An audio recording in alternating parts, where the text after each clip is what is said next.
ইতিমধ্যে অষ্টম দৰমহা আয়োগ গঠন কৰিছে। ভাৰতৰ কোনো ৰাজ্যই এতিয়ালৈকে ৰাজ্যিক পৰ্যায়ত স্টেট पे कमीशन गठन करा नहीं। जय हिंद, नमस्कार दोस्तों, आप सभी का एक बार फिर स्वागत है। आज एक बड़ी खुशखबरी आ रही है असम गवर्नमेंट के कर्मचारियों और पेंशनर्स के लिए। केंद्र सरकार के कर्मचारी और पेंशनर्स लंबे समय से मांग कर रहे थे कि सरकार 8वें वेतन आयोग की घोषणा करें और उसका गठन करें, लेकिन सरकार ने बराबर 1 साल का वक्त ले लिया और 3 नवंबर 25 को वो तारीख आई जिस दिन सरकार ने भारत का राजपत्र जारी किया। लेकिन क्या आप मान सकते हैं कि एक स्टेट गवर्नमेंट भी पूरे भारत की जो राज्य सरकारों से पहले नंबर पर आते हुए उन्होंने अपने कर्मचारियों और पेंशनर्स के लिए 8वें वेतन आयोग की घोषणा कर दी है और समिति का गठन भी कर दिया है। ये थोड़ा सा आश्चर्यचकित करने वाला फैसला है, क्योंकि जब तक केंद्र सरकार की 8वें वेतन आयोग की सिफारिशें नहीं आ जाती, सरकार इनको मंजूर नहीं कर लेती, तब तक राज्य सरकारों की कान पे जूं नहीं रखती है। लेकिन असम के चीफ मिनिस्टर हेमंता बिस्वा शर्मा ने खुद आगे आके कहा कि हमने अपने कर्मचारियों और पेंशनर्स को सौगात दे दी है, उनके लिए स्पष्ट 8वें वेतन आयोग की घोषणा कर दी है और उस घोषणा में पेंशन और 8वें वेतन आयोग की तारीख को लेकर बड़ा क्लैरिफिकेशन जारी हुआ है। तो आइए समझते हैं। सरकारी कर्मचारियों के लिए बड़ी खबर, असम बना 8वां वेतन आयोग लागू करने वाला पहला राज्य। 8वां वेतन आयोग सैलरी और पेंशन में संशोधन करेगा। हालांकि प्रभावी तारीख 1 जनवरी 2026 मानी जाएगी, लेकिन आमतौर पर आयोग की सिफारिशें लागू होने में वक्त लगता है और स्पेशलिस्ट का मानना है कि नई वेतन व्यवस्था 2027-28 या 28-29 में लागू हो सकती है। ताजा खबर है, खबर के अनुसार असम बना 8वां वेतन आयोग लागू करने वाला पहला राज्य और असम ने यह फैसला ऐसे समय लिया है जब 7वें वेतन आयोग की अवधि 1 जनवरी 2026 को खत्म हो गई है। मुख्यमंत्री हेमंत बिस्वा शर्मा ने इसकी घोषणा करते हुए पूर्व मुख्य सचिव सुभाष दास को आयोग का अध्यक्ष नियुक्त किया है। अब आप जो घोषणा की है मुख्यमंत्री ने, उन्हीं की जबानी सुने, फिर हम आगे बात करेंगे आगे की खबर पर। কেন্দ্ৰীয় চৰকাৰে ইতিমধ্যে অষ্টম দৰমহা আয়োগ গঠন কৰিছে। ভাৰতৰ কোনো ৰাজ্যই এতিয়ালৈকে ৰাজ্যিক পৰ্যায়ত ষ্টেট पे कमीशन গঠন কৰা নাই।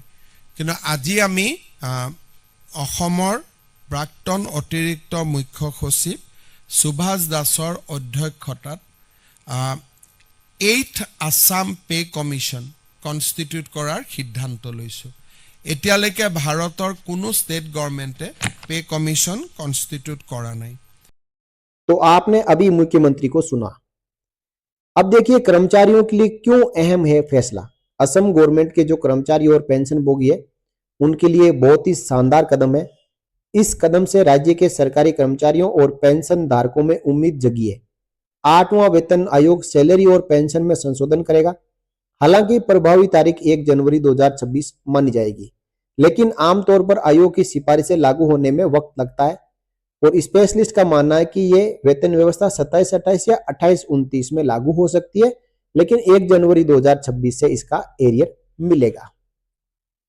यहां पे हेमंता बिस्वा शर्मा ने खुद ट्वीट करके बताया, Assam will become the first state in the country to constitute the 8th state pay commission, marking a significant state towards employ welfare and progressive governance.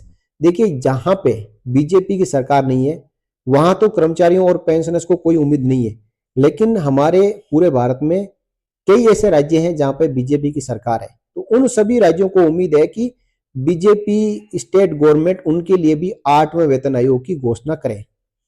जैसे यूपी, एमपी, राजस्थान और भी तमाम जगह पर जहां कहीं पे भी बीजेपी की सरकार है, वहां के कर्मचारी और पेंशनर्स भी अब इसी उम्मीद में है कि हमारी राज्य सरकार भी हमारे लिए 8वें वेतन आयोग की घोषणा करेंगे।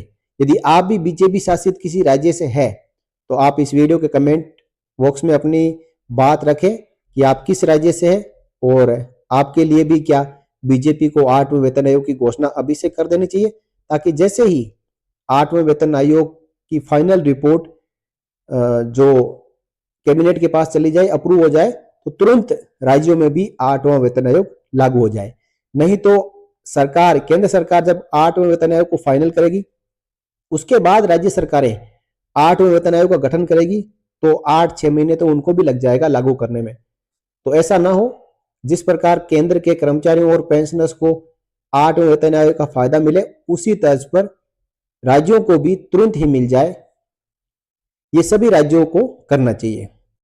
तो अब इससे आगे क्या होगा और असम को क्या फायदा होगा? आमतौर पर वेतन आयोग को अपनी रिपोर्ट देने में करीब 18 महीने का वक्त लगता है।